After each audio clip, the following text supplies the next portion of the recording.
Oi, gente. Eu vim aqui conversar com vocês para tentar compartilhar, né? E também dessa forma, enquanto eu vou compartilhando, organizando um pouco também minhas ideias e compartilhar alguns achados da minha pesquisa de doutorado, né? Há 4 anos que eu venho estudando, os primeiros 2 anos e depois já iniciada a pesquisa, e estou numa fase de conclusão. E, assim, o que é que eu estou pesquisando, né? Eu venho pesquisando desenvolvimento, né? O desenvolvimento emocional, principalmente, de novas gerações em empresas familiares. Então, o que é que na empresa familiar ajuda ou atrapalha, né? O que é que no contexto da empresa familiar ajuda ou atrapalha o desenvolvimento das novas gerações e o que, na experiência, né, de vida dessas pessoas, como foi essa experiência, né? O que é que aconteceu, quais são os temas que surgem, né? E essa pesquisa é feita a partir, né, de uma visão que a gente chama de psicodinâmica sistêmica ou psicossocial. E o que é que isso quer dizer? Quer dizer uma combinação de uma visão sistêmica, ou seja, uma visão que considera a família, considera o negócio, considera o contexto, a sociedade em que essa família, esse negócio estão inseridos, mas também considera a pessoa, e aí o lado, né, a pessoa, o papel, mas a pessoa no sentido também da sua personalidade, das suas características, dos seus desejos, das suas fantasias, dos seus sonhos. Então aí, por isso, a psicodinâmica, né? Então a gente tenta também entender fatores, né, possivelmente até inconscientes, que estão mobilizando as dinâmicas ali entre as pessoas, naqueles ambientes, desde a família até a empresa. Então a gente tenta compreender, né, colocar luz sobre aqueles aspectos menos óbvios, né? Aquilo que aquilo que está nas entrelinhas. Então, um pouco isso. Então, dentro dessa visão, eu estudei o caso, né? Eu parti do estudo de caso, foram 5 casos, né? Por questões de confidencialidade, eu não vou compartilhar muito com vocês informações ainda sobre os casos específicos, e vou pular logo para os meus principais achados, assim, e um aspecto principal que eu hoje estou um pouco mais mobilizada para pensar aqui junto com quem estiver ouvindo e também quem se interessar por esse tema. Tem algo que eu observei, né, não vou dizer em todos os casos, mas uma boa parte deles, que algumas pessoas, elas tiveram que conviver, né, viver numa família em que elas precisaram dar conta, né, de expectativas bastante altas em relação a elas, ou seja, elas enfrentaram uma família que depositava nelas uma certa expectativa e, além disso, alguns deles, né, já nasceram com papéis pré-definidos, né, predestinados, né, para eles, mesmo antes deles nascerem. Ou seja, eles já, por ser, por exemplo, o filho mais velho do sexo masculino, existia já a expectativa ali daquela pessoa assumir o papel de sucessor, que eles até usaram a palavra sucessor natural, né? Outros, no caso de uma mulher, em que o contrário, ela já era proibida, né, de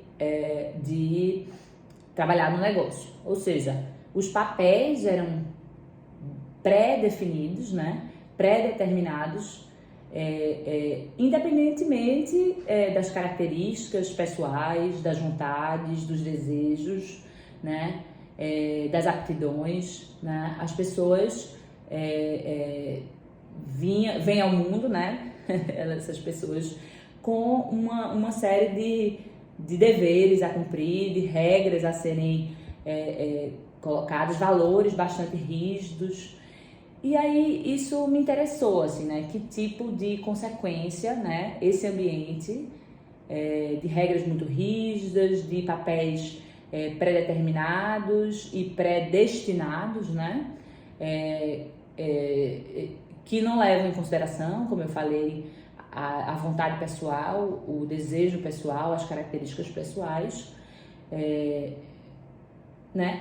Qual é a consequência para o desenvolvimento? E quando eu falo em desenvolvimento, eu estou mais interessada no desenvolvimento emocional, né? Ou seja, eu não estou interessada tanto em saber se essas pessoas tiveram sucesso do ponto de vista se elas ganharam muito dinheiro, se elas conseguiram bater suas metas, ou seja, não é essa a minha medida. Minha medida é mais do ponto de vista de um desenvolvimento emocional, no sentido de saber se elas são pessoas que se sentem realizadas, que têm capacidade de apresentar autenticidade, flexibilidade, se elas têm a autoconsciência, a capacidade de reflexão, né? Como é que as pessoas lidam com a vida, né?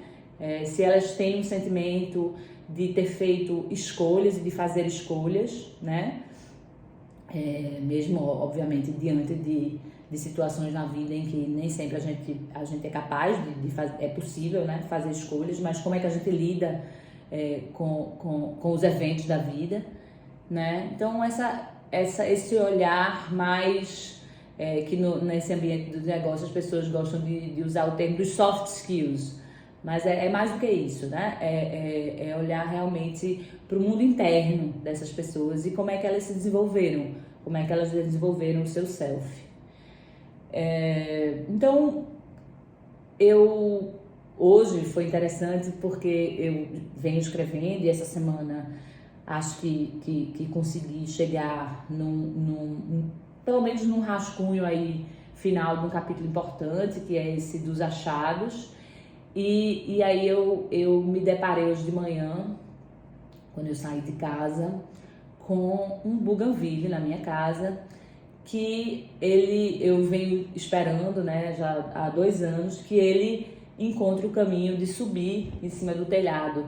O bougainville, ele tem essa característica, né, de crescer de forma bastante orgânica, né, e em busca do sol, né, da luz, não só o bougainville, mas, né, as plantas em geral, mas o bougainville tem essa característica bem marcante porque claramente as flores, elas só, né, as flores só surgem nesse local, né, de muito sol, né? Então ele vai buscando, ele vai nascendo, ele vai se desenvolvendo em busca dessa luz, desse sol.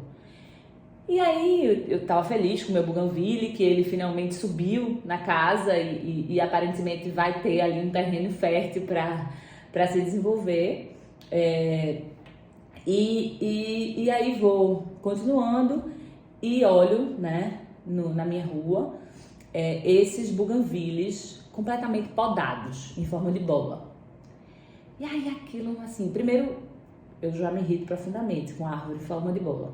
Mas um bougainville é mais absurdo ainda, porque primeiro é uma árvore que essencialmente a beleza dela está exatamente nessa forma, nessa busca, né, pela luz, em galhos maiores, galhos menores. Então geralmente eles tomam uma direção, outra direção, né? E aquela coisa, aquela bola, né? E obviamente que nessa bola não tinha não conseguiu florir, né? Porque é um formato que para a planta não faz sentido, né? E aí, por que eu trouxe essa imagem do bougainville, né? Porque eu fiquei pensando exatamente no desenvolvimento humano, né? Muitas vezes, em algumas famílias, existe, né, uma vontade de controlar o formato das pessoas e até forjar mesmo as pessoas para um determinado papel, para cumprir uma determinada função. Essa palavra forjar foi inclusive usada por alguns dos participantes, né? E moldar, né, as pessoas para aquilo que elas, para aquilo que os outros querem que ela sirva, né? No caso do Bougainville, eu acho que tem ali uma vontade de mostrar uma organização, de mostrar que tem ali uma mão humana, que tem um controle, que tem, né, alguma coisa que se quer dizer ali, que se quer mostrar quando você faz uma forma de bola no Bougainville. Você quer mostrar que ali tem um cuidado, que ali é um lugar que as pessoas estão sempre né, moldando e cuidando, não sei. Tem alguma coisa por essa linha. Em relação às pessoas, eu acho que tem ali mesmo essa imagem que eu vi sabe, de tentar conter a pessoa dentro daquilo que é esperado, dentro daquilo né, dentro daquele papel, dentro daquelas expectativas que a família espera para aquela pessoa. E aí qual é a consequência desse molde, né? Desse caminho de educação que leva à conformidade, né?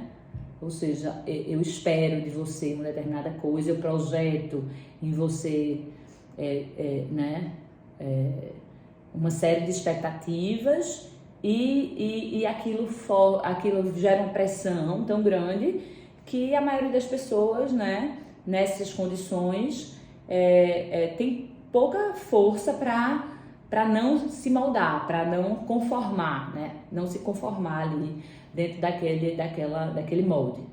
Então, assim como o Bougainville, né, esse tipo de ambiente, esse tipo de educação não favorece o desenvolvimento profundo, emocional, o desenvolvimento a partir da experiência, né?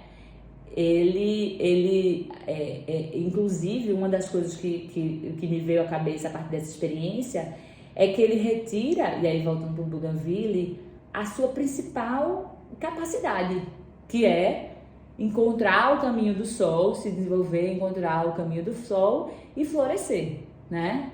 Ou seja, esse molde do ser humano rígido, que contém, né, que não permite o desenvolvimento da pessoa como ela é, com seus próprios pensamentos, com uma vivência própria de experiências reais que promovam um desenvolvimento real. Depois eu conto um pouco sobre o que é que eu estou falando, mas, ou seja, aquela pessoa que não assume riscos, aquela pessoa que não experimentou, que não errou, né? Que precisa estar ali muito na linha,